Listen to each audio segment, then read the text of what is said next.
जय श्री श्याम। आज की वीडियो में हम वृंदावन के एक ऐसे रसिक संत के बारे में बताने जा रहे हैं जिनके बारे में शायद आपको पता भी हो और शायद ना भी पता हो। काफी लोगों को नहीं पता है। हम प्रेमानंद जी महाराज के बारे में बात कर रहे हैं।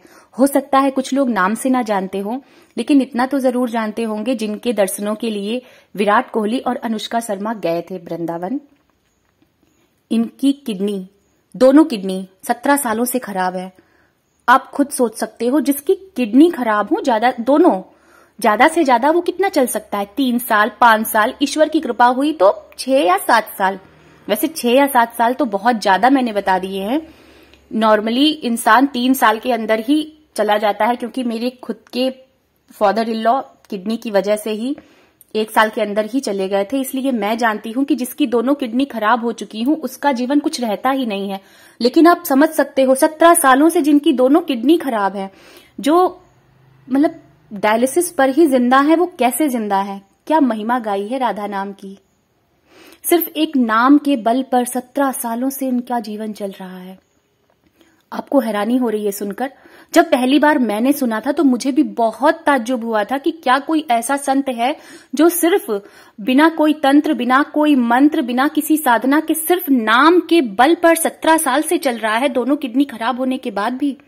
फिर मैंने प्रेमानंद जी के बारे में जाना, उनके वीडियोस देखे, उनकी जानकारी निकाली तो उनके दर्शनों की इतनी लालसा बढ़ी। फिर मैं वृंदावन पहुंची तो मैंने बांके बिहारी दर्शन बाद में किए, पहले प्रेमानंद जी महाराज के पास ही गई। आप भी अगर वृंदावन जाते हो तो फिर आप वहां पर बांके बिहारी दर्शन बाद में करना, क्योंकि वहां पर भगवानों के दर्शन बहुत ज्यादा सुलभ हैं, लेकिन संत दर्शन बहुत ज्यादा दुर्लभ है। अब आप कैसे पता करोगे प्रेमानंद जी महाराज कहां पर रहते हैं? अगर आप जाते हो तो आपको पता ही होगा, नहीं जाते हो, आपने आज तक वृंदावन बहुत बार गए हैं लेकिन प्रेमानंद जी के दर्शन नहीं किए हैं, तो मैं आपको बताती हूँ। प्रेमानंद जी का आश्रम राधा केली कुंज के नाम से परिक्रमा मार्ग पर है। अगर आप गौरी गोपाल आश्रम जानते हो तो गौरी गोपाल आश्रम से सिर्फ 2 किलोमीटर की दूरी पर है। वरना आप किसी भी रिक्शे वाले से बोल दीजिएगा, वो आपको सीधे राधा केली कुंज उतारेगा जाके। बाबा जी के दर्शन, महाराज जी के दर्शन सुबह 3 बजे भी होते हैं, जब वो अपनी कुटिया से चलकर आश्रम की तरफ जाते हैं। तो अगर आपको तब दर्शन करने हैं तब आप दर्शन कर लीजिए। अगर आपको उनके सामने से दर्शन करने हैं, उनसे वार्तालाप करनी है, तो मैं इस वीडियो में उसकी पूरी जानकारी देने वाली हूं। क्योंकि लोग आधी अधूरी जानकारी देते हैं, जिसकी वजह से फिर हमें वहां जाकर बहुत प्रॉब्लम होती है। मुझे भी किसी ने बोल दिया आप वहां जाना और वहां पर आपको दर्शन हो जाएंगे। दूर से उन्होंने दर्शन तो मुझे कराए, पर दूर से महाराज जी के दर्शन कराए, अंदर सत्संग चल रहा था और ऐसे में मन नहीं भरता है। फिर मैं दोबारा फिर गई उनसे, जब मैंने जानकारी निकाली, बाहर जो संत लोग खड़े थे कि मुझे महाराज जी से बात करनी है, फिर उन्होंने मुझे जो जानकारी दी, तब मेरी महाराज जी से बात हुई, उनके दर्शन हुए। तो वो जानकारी मैं आपको इस वीडियो में देने वाली हूँ। सबसे पहले आपको वहां पर आश्रम पर जाना है। अगर आश्रम में आप 6 बजे 7 बजे जाते हो तो वहां पर 4 बजे से कीर्तन शुरू हो जाता है। वहां पर अगर आप 4, 5, 6, 7 इस बीच में जाते हो तो आपको वहां सत्संग हॉल में बैठने के लिए मिल जाएगा। आप कीर्तन करते हुए महाराज जी के दर्शन कर सकते हो, लेकिन वहां पर आपकी महाराज जी से वार्तालाप नहीं होगी, सिर्फ महाराज जी के दूर से दर्शन होंगे। कीर्तन कर सकते हैं।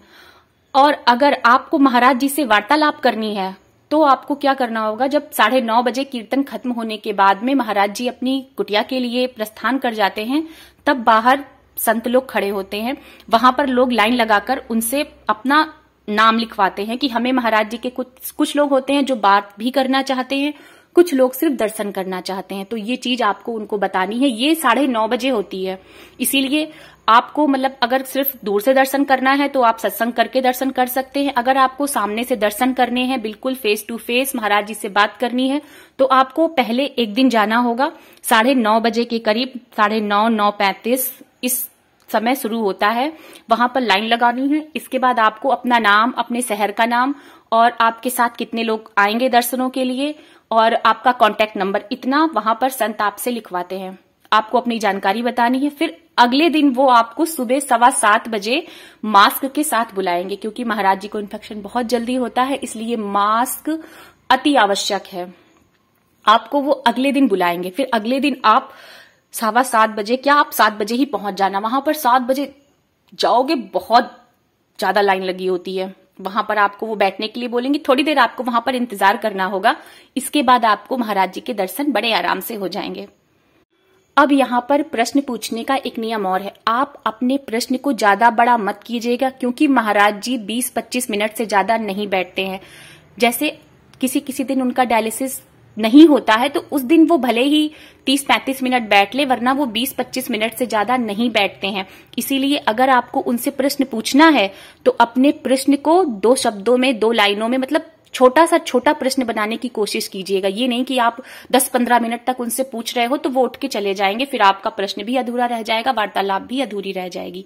इसीलिए जो भी प्रश्न पूछना है उसे छोटे से छोटे, कम से कम शब्दों में पूछने की कोशिश कीजिएगा, क्योंकि उनका हर तीसरे दिन दूसरे दिन डायलिसिस होता रहता है ना, इस वजह से। और मास्क बहुत ज्यादा इंपॉर्टेंट है।